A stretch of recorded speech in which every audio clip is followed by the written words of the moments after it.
political parties should not bus anybody.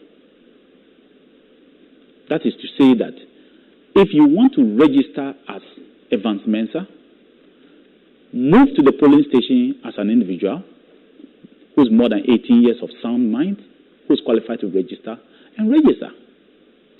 They also agree that you cannot physically prevent an individual from registering. You can only allow your agent, that's why you have an agent at the polling station. You can only allow your agent to go to that polling station and challenge the person. That's what the law says. So I've mentioned the deployment of security. I've mentioned no buzzing of people, and I've mentioned that you cannot physically stop anybody, but you can only challenge the individuals. Then they also said that the candidates should sign an agreement that will say that, look, we all support that there should be peace in Banda.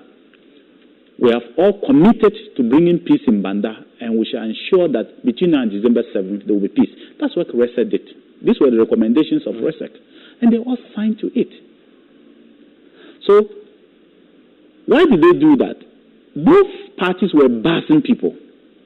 And so yes, of course. And of course. They want to win. NDC wants to win. So they are all buzzing people. I'm not going to sit down here and say it's only one party that is buzzing. They were all doing it. They were all guilty of doing it.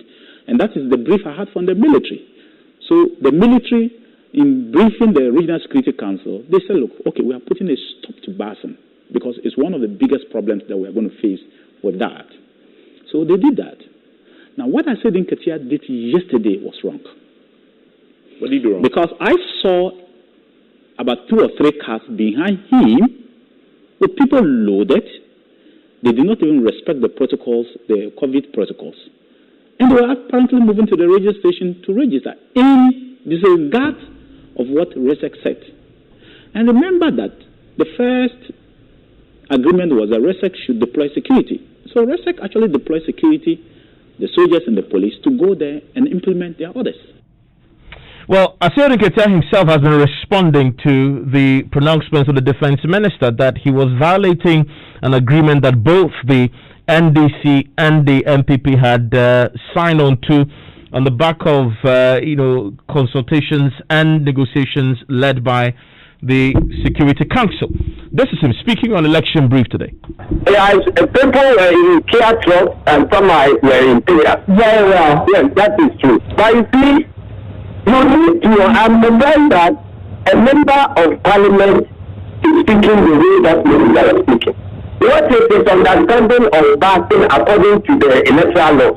The electoral laws deploy backing as an attempt by maybe a politician or somebody who has hired a back to convey people from outside the constituency into a particular constituency where they don't reside for the purpose of registration. So I forget that he's describing what is happening in Bana as backing people. Has he indicated where the people reside and where they were being brought from to come and register? These are ordinary residents of Banda constituency who are being prevented from registering because they happen to live in the villages and along the river bank, the banks of the lake.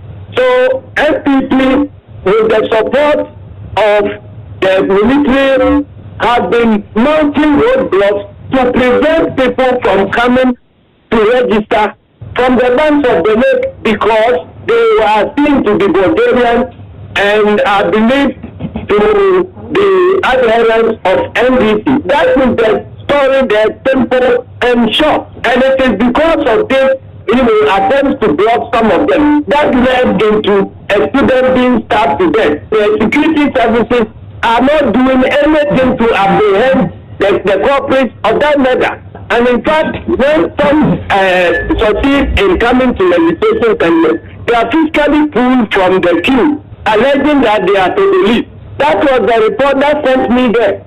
And I went there immediately I arrived. I spoke to the military command there.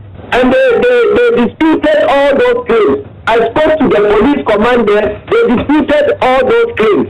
But eventually, in going around the constituency, we met a scene where people who were a Kia truck going to the nearest registration center to vote had been blocked. So we went there and we called the military people to come and witness what they were denying, and also called the police to come and witness what they were denying. We called the media. Alright, so that if the minister does not have anything to say, he will help this country by stopping those lies. Okay, Mr. Ketia, the minister says you breached the Banda Regional Security Council directive, which prohibits political parties from busing people to registration centers, which the military is enforcing. According to the explanation I have given, which part of the Security Council this thing has I been? Indeed, if the minister cares to know, it is not the Banda District Security Council meeting, it was a regional Security Council meeting, which culminated in the signing of an agreement by all parties, including the commanding officer of the 3rd Battalion and the regional police command and the the regional minister and the candidates for both parties, and they signed to the effect that the laws of the registration must be allowed to apply. It included the prohibition of busing of people, and when we talk about busing, it means carrying people from outside the constituency into the constituency for the sole purpose of registering. Right. The constituency where they don't reside. So if he is defining busing to mean ordinary people moving from their villages to registration centers, then he is not qualified to be an MC at all.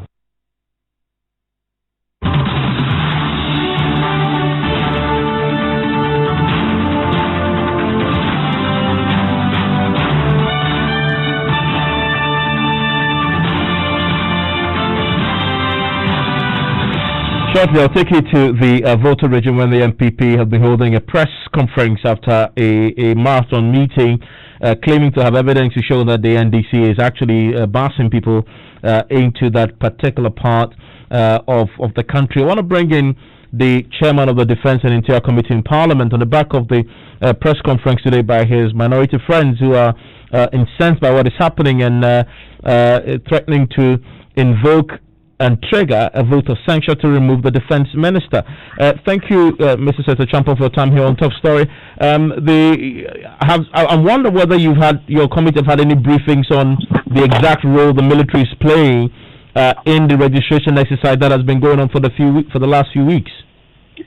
Thank you very much, Evans. Good evening. What it is that we were giving information as to the deployment of the defense forces just in coincidence with the commencement of the registration exercise. And the reasons were quite reasonable because already the executive instrument putting some restrictions on us due to COVID-19, and an exercise has been going on in ensuring that our borders are protected, and which is an operation that has been undertaken by the defense forces and our police service, all in respect of counterterrorism. It's been ongoing for over a year. So they've been around having some operations for some time now. And so it is strike knowledge. There's nothing so new to us. I think that we have information as to their deployment into the community. So why are we seeing then military men in uniform at registration centers questioning people who had showed up to register and blocking roads and not allowing others to also enter into a town? What was that part of their brief to go in and do that? I have heard conversations on some decisions taken by RECSEC, and like my colleague James Agaldat said, RECSEC represents and functions as a National Security Council where there are issues in a particular neighborhood. RECSEC, as established by Act 526, the Security and Intelligence Agencies Act, are bodies that act and function typically as the National Security Council. And in those areas, if there is a matter that needs to be worked on, they must work on them. I don't think military officers are all over the country, checking our polling stations. There must be a peculiar reason why such an operation was embarked upon. If I listen clearly to your station earlier, listening to my colleague James Agauga, the Defense Minister, as well as the General Secretary of the National Democratic Congress, Honorable Esiedun Ketia, there was a meeting of a sort, and as such, Rexex was in position and ensuring that there is public safety and there is public order in that neighborhood. As part of Rexex, we have the military forming part of Rexex of that particular region, because anytime the constitution of Rexex goes, once there is a military base there, they go to Rexex, and as part of the operations, there's not only military, there are other military security operatives that work within the region as well. Yeah, I mean, but I don't know if you've seen the videos I refer to. In those videos, you only see military men at a registration center, and in one case blocking a road, and that is the primary role for the police and not the military. As we know, the military only comes in as a backup, but it appeared to be being used in this case, and the minority's concern is that as the main line of enforcing electoral rules, which the military should not be concerned with. Evans, you know that it's a bit unfortunate, and I must admit here and state that some neighborhoods have developed themselves and constituted themselves into flashpoints. And where there are severe security challenges, for instance, when we are having a general election, we deploy all security services personnel all over the country. It's not only military men. We have it done all over. You have military men policing some polling stations. You have it depends on the nature of threat to public safety. That calls for a corresponding deployment. I don't think you find police or soldiers deployed in any police station in Accra. Why Banda? So it must prick our conscience. What is really happening in Banda? That is why the normal public order police standing force would require a military support. There must be something unusual. And this is a security matter we should address ourselves to. Why are people doing things that calls for the military presence to be there? And non other constituencies. What is really happening? We need to stand up as a people. It is a mere exercise of ensuring that people within a category and age class are captured in our poll book. Simplicity. But people over the years have taken some stands and particular behaviors that trigger such actions. I beg to say it's a bit unfortunate. Are you saying that because of concerns you have about tensions in a particular place, then it justifies the military being deployed, as the NDC has alleged, to almost control and decide who get registered and who doesn't? Evans, that is a narrative from my brothers and friends from the NDC. That is not a narrative from every person within that constituency, and in particular from the General Secretary of the NDC. This behavior of running ahead and just claiming and putting out to the whole world that a particular person is intentionally trying to prevent citizens of getting into the book and introducing ethnocentrism, that a particular people within the class of our country are being prevented to have their names into the poll book. It's unbecoming of our friends with the National Democratic Congress. And I detest to this behavior. Let us speak to the issues. Are we doing the right thing or not? In this country today, we all appreciate that we are in abnormal times. We've been speaking over and over the period that let us ensure certain protocols. We've been saying that let us assure things happening. I have witnessed videos where civilians are threatening men in uniform. Are we what just writing names? Your minority colleagues say they will trigger a vote of censure to remove the defense minister. Would they have? What's your reaction to that? Would they have your support? Well, I think that is the right of the minority to call for. Certainly, we have the procedures. we will go through the motions when they effect their censure motion. It is a procedure in Parliament. I don't need to speak ahead of their strategy. I must wait and listen and watch what they intend doing. I think we will be in the House, and this is the business of the House. I don't want to preempt their intentions. I'd rather wait and see what their intentions are, and then they put it forward, and then we will come after.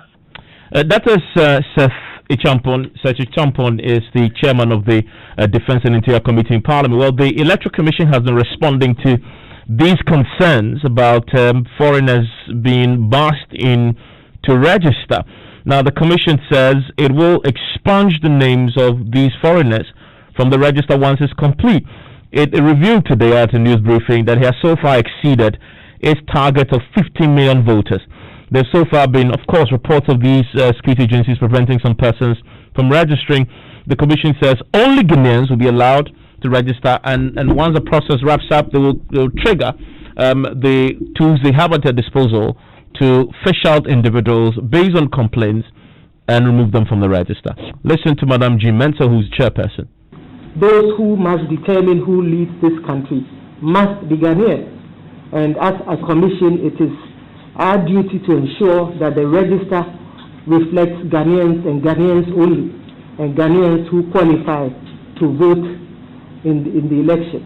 So this is just, to sum up that as we go on, these are some of the processes that we are engaged on and in. Our attention has been drawn to attempts by foreigners, and we call on stakeholders, citizens, and the police to be vigilant, and our citizens as well to be vigilant. I do not believe that any of us can go to Togo or Cote d'Ivoire, Benin or Niger for that matter, and go and register to vote as citizens there. And therefore, the onus is on all of us as citizens to be vigilant. And we are asking Ghanaians, when you go to a registration center in the next few days and you see people who are not citizens trying to vote, can you please draw attention to it so that we can take the necessary action? But whilst we recognize that some of them may have, found their way on our register, we like to assure all Ghanaians that we as a commission will do our best to expunge their names and to ensure that at the end of the day, only Ghanaians who are eligible find their names on the register. I want to now take you to the voter region. My colleague, Fred Kwame Asari, has been monitoring a press conference by the New Patriotic Party there. The regional chairman has been speaking. Fred, so what is it that the NPP is claiming there? Well, first of all, the regional chairman, Makafu Wanya, rebutted claims that the exercise in the Volta region, and for that matter, the Ketu South constituency has not been peaceful. According to him, the exercise has been peaceful in that, though there have been some few violent incidents, generally the exercise has been peaceful. He also mentioned the military deployment, where he mentioned that the officers who were deployed to the border towns in the area almost succumbed to comments from by the NDC. According to him, he said noise and dirty propaganda of the NDC, and they almost abandoned their duty post to allow foreigners to come into the country to register. But then he said, due to their vigilance, they've been able to arrest some 650 foreigners who some have been persecuted, others are in police custody, and then others have been deported. He also mentioned that prior to the registration exercise, or the commencement of the registration exercise, they identified 43 unapproved routes on the Ghana-Togo border in the Ketu South constituency. However, as it stands now, the number has increased to 150 unapproved routes in the area. So he mentioned again that the vigilance of the party in the ongoing register has somehow yielded some results. According to him, the 2019 voters register that was used for the assembly elections contained about 149,219 names.